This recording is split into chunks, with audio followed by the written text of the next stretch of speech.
Hi babies, welcome back to Monday's episode where we are going to talk about should I have anal sex with them? This is a question that I actually get DM'd a lot. So I wanted to take a moment to cover some of the questions and answer them right here. Meaning if you are questioning any one of these things, then it's probably best and not a great idea to have booty hole sex with this person. Now let's get started on if you really should be doing anal sex with said person. The first thing I want to talk about is the level of communication. I want to know that everything that you say and that is being communicated over to your partner is actually being listened to and executed properly. This is undoubtedly the most important thing out there. And that goes for all sex acts, but especially sex acts that you are having for the very first time. If it doesn't feel good, don't do it. If it's not a full body fuck yes, don't do it. The second one is if they think that they can go back and forth between booty hole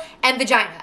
Absolutely not. That just shows lack of education. There is a period where you can educate them, but until they learn that, there will be no anal sex being had. This is a non-negotiable. Unless you are down to get a bacterial infection that is going to be super annoying and potentially really painful and land you on some really, really intense antibiotics. I repeat, this is a non-negotiable. Anytime you are switching sexual acts, that condom is being switched. There is a small gap between your nightstand table and your bed. There is absolutely zero excuse for you not to reach over and grab that condom and switch it out if you want to switch to vaginal penetration or vaginal to anal. Either way, it takes 10 seconds to switch a condom. If he ain't down or if they ain't down to do it and switch it and listen, then that is just not happening. Because at that point, they're actually just not caring about your overall health. And do you really want to be in a partnership with somebody like that?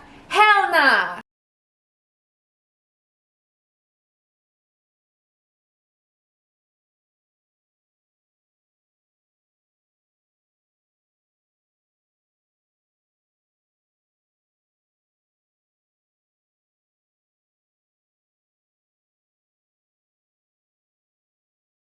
If you don't think that they can handle a little bit of messiness, then don't do it. Because if they're gonna shame you afterwards, that is not somebody that you want in your personal space at all. Because sex is a messy, it's smelly, it's funny, it's weird, and it's amazing all in one. And sometimes things happen. If you want to prevent some of those things that you might have on your mind, check out my other anal videos where I will give you tips and tricks on how to keep it as clean as possible. And if you want me to read you a video, please lay it out in the comments down below and I will definitely do so. Because when you're doing butt stuff, sometimes you might get something on your toy, your penis, your strap, whatever it might be. It just might happen. You never know. So if you can't handle that, or you don't know that they aren't gonna make fun of you or shame you after, then don't do it. Because honey, you don't need that type of shit in your life.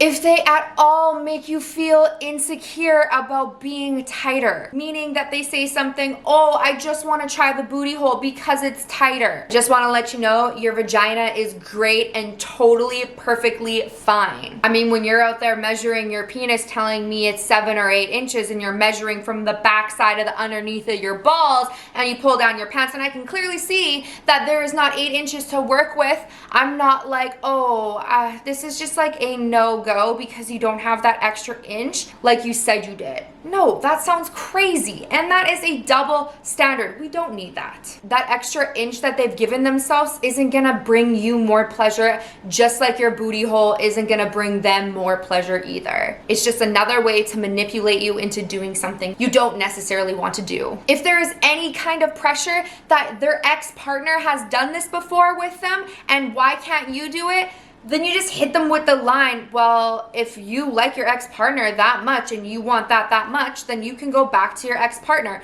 Or if this is a non-negotiable for you, then fine, go find somebody who can fulfill that need for you, because right now I can't. I want you to know, sweetheart, you do not have to be into the exact same things as your partner continuously, as well as you definitely don't need to be into the exact same things as their ex was. Do not let them use that as an excuse. Do not let them guilt you into doing something because their previous partners have done it in the past. If it doesn't align with you, then it doesn't align with you. That is a boundary. If they present to you that they want to do anal sex and you say no, and they say anything about you being a prude or not chill or throw something in your face like, remember when I did this for you? That's an absolutely no-go. Pretty much saying, so it's not chill to have personal boundaries? Yeah, get out of here. The next one is if they make you feel guilty about being on your period. Oh, well, you're on your period, so like, you know, you should let me use your other hole. No, that is not an excuse. That is not a reason to do anal sex. What am I, just another hole to you? You're too grossed out to have period sex, but you're okay to have anal sex. I mean, hi, tell me that does not sound crazy. All right, so that is a nice and easy little quick video. Yeah, it might have been a little bit aggressive, but sometimes we just need somebody to be damn well harsh with us. We need somebody to lay it out. And maybe for other people out there that are watching that are that person that's making them feel shame or guilty or manipulating the other person into doing something, maybe this will make you think twice about doing it. Maybe you didn't even realize what you were doing is wrong. The main thing here is that you have consent, communication, and trust. If you don't have all of these three things, then I'm sorry, it's a no-go. Now that we're done with that, if you enjoyed this video at all, give it a thumbs up. If you have any questions, please drop them down below. Don't forget to subscribe to my channel. All right, babies, cheers.